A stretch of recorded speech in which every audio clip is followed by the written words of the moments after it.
Hello YouTube land and welcome to the Get In and Get Out presents Xenoblade Chronicles 2 Mondays right here at the Force In Unison gaming channel. Please remember to subscribe, like, and comment so you can make this crazy MF happy. Also remember, we do have a Nintendo podcast called the Get In and Get Out Nintendo podcast every Saturday, 9:30 p.m. Eastern Time. Also, we do have a Facebook page called Force In Unison Gaming. And finally, and Dantes says finally, go to chigarosnews.com and give some clicks and love to my boy Caleones. With all that said, let's start the show. So, today's videos is special because today I'm fighting the baddest super boss in the world. Let's just call it, because I cannot pronounce his last name, Tyrannos. The Tyrant. Anyway, he's just a level 130. Let's just say that. I'm just showing here how I'm opening him up. In reality, guys, I have to admit, I found Gladiator Orion harder than Tyrannos. So, maybe because I'm a little bit higher level than I wanted to be when I faced him. But, you know, still, it's a good. You're going to see me quickly do a quick cut because I needed to take all those common blades that I used to open his ice barrier. You know what I'm saying? Anyway, like always, I start the battle letting my tanks get some aggro so we can start the show. And you can see me doing rolling smash. I added that to my repertoire now because I like reducing that aggro as much as I can. Started the fight quickly with the first one, electricity. As you guys, again, I always say this leads to fire. And look at it at the top right side of the screen.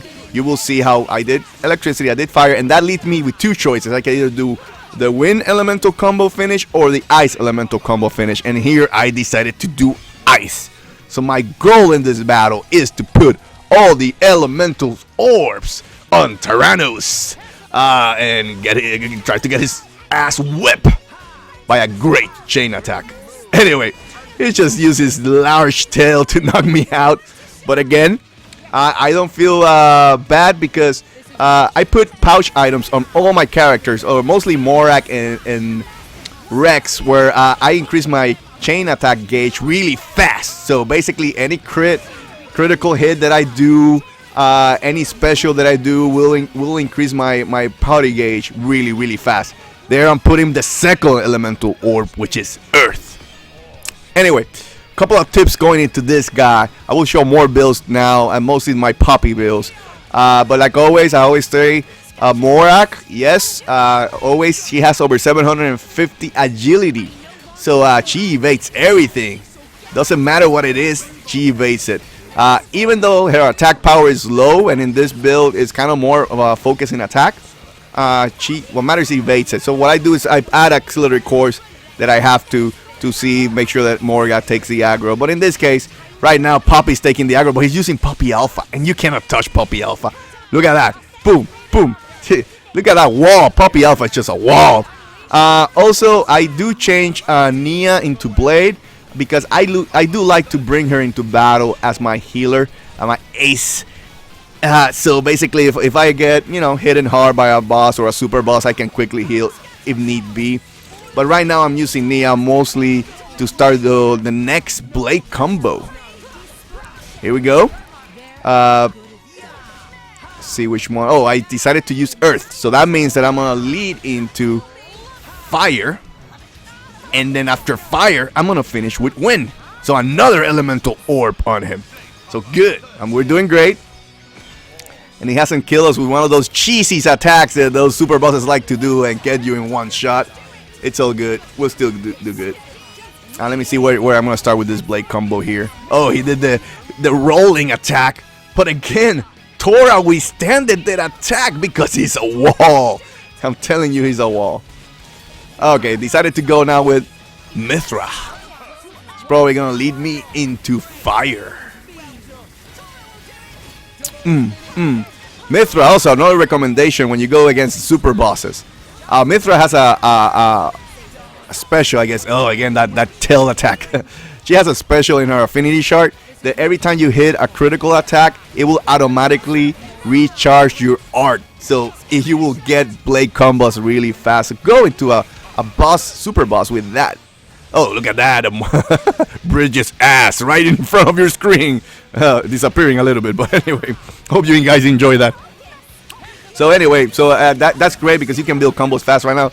Again, quickly explain the battle system. If you're seeing this video, I'm guessing you know the battle system, at least the basics pretty well. But you know, on the right side of the arts, where the arts are located, that's where you basically increase your blade level. Right now I'm a blade level 3 with Mithra, right? So now I switch again. I started the attack with Dark with my boy Percival, and then now I switched to Mithra to do the light attack. So that leading me to lightning. So there you go. And of course, I have to always give her credit. The build is so good because of this girl, QT Pie. Basically, Poppy is a beast, and she hits so hard that, you know, it's incredible what the damage that you can do with her. And aside that, she's the best attacker. And when you unite Poppy QT Pie with Poppy Alpha and Poppy QT, you got the best tank and then the best attacker in one small package. But anyway, that's why there's videos out there possibly showing just people killing super bosses with just Poppy. But I don't like to do that. I like a more of a teamwork build. It's just this game is so awesome. The reason I like this battle system is so great. It's the amount of teamwork that it is when you're doing blade combos, where you're working with everybody, when you're moving. It's more dynamic. And even though I'm not doing it in this one, because this build I didn't design it to also do driver combos, but it's even more fun when you're doing driver combos and blade combos at the same time. It just gets really hectic, and you have to manage a lot of things. So again, I love this battle system. I do believe it's the best Xenoblade Chronicles battle system. And also, again, I like that it's a lot of teamwork. One of the things that I did not like about Xenoblade Chronicles X was basically you could solo everything. I mean, you can do Ghost Walker build and you can cheese your way through the game easily. But you didn't need the other characters. But in this game, you kind of do. And the healers, at least in the middle point of the game, while you're learning the battle system, the healers are important. And then the other piece that I would say is more. Oh, look at that! All elemental orbs on Tyrannotitan Kurodil, whatever how you pronounce that. You're gonna get your ass kicked. I was gonna say Morak is the best tank in the middle, close to the end of the game. But when you're gonna do post game stuff, Poppy and Tora are the best combo for tanking. But I don't know. I love going into a double tank mode here. Look at Poppy. He just hits so hard. Anyway, again, I transform into the true form of the Aegis because, like I always say, I like to hit all the orbs at the same time. Boom, boom, boom, boom. Then, of course, you go to the opposite element as you attack, even though I cannot see Port Morak there, but you can see Bridget there. Just boom. And it's going to, right now, just destroy that. Boom. There you go. Anyway, now we go to the next one. Poppy QT. Ooh, and that's what I wanted to do. I wanted to go into Elemental Burst with all the orbs on that. And that means that I'm going to be hitting really hard. Boom, boom. Look at all those 999s. There we go. Overkill start. And this is supposed to be the baddest mother effer in the game for super bosses. And he was just snackaroo for our party. Look at that. He's down to the count. Boom. Even got out Infinity Award. Moving in there. Let's collect all the good stuff. Look at all that. The World 3 drop. Nice legendary cores. Even though I don't need them, I have all the blades in the game. And again, if you guys want to, I do have a video that I really appreciate all the support where I show what's the best method to get all the blades. And it really helped me, you know, when I figured this method out, honestly, it really helped me obtain all the blades. Anyway, now I'm going to show my build. Let's go. Look at that. Again, pouch items that gives me 20% party gauge gain. I want to build that party gauge at some 30% party gauge gain. Again, I want to put items that build it. And also items that recharge my specials fast. So I can keep doing blade combos. Guys, you don't need to be doing auto attacks to build blade combos anymore. You can be fast. You can be strong. Again, auto balancer because I don't want monsters deflecting my attacks. And again, because it's a critical heal, you're going to see that I have Avant-Garde Metal to absorb critical and turning into heal, right? Again, you see that shoes because I want to do a high agility. And of course, the World 3 drop is awesome with Poppy and Tora, because Tora, as he switches blades, you're increasing the attack power, the damage output. So when you do that chain attack, boom, you're destroying everything. Now I want to show my blades again. Art Seal 5, critical up 5. Look at that, ultimate shield. Why do I have ultimate shield with Knee Eyes? Because again, my block rate is 46%, and if there's attacks, I can deflect them. Again, I do have Zenobia hit so hard that I have to put some cores that it reduces. Of course, Bridget, I'm gonna put aggro boost on all of them because again, even though Morak doesn't hit hard, I need to absorb aggro in case my boy Tora and his poppies cannot keep it. That's the whole point of the dual tank setup. Now I'm showing my poppies. So look at that Master Strike mode. Again, you can get that through Tiger, but you don't need to. You can get Striker 5 and you'll be fine. You can see all the 5 parts that I have. Swift Strike, important, higher level the damage on Challenger. And Swift Strike, after 30 seconds, you increase your attack power. So I'm putting parts that just increases my attack power. So Poppy, when Poppy goes and attack, it just hits hard in that chain attack.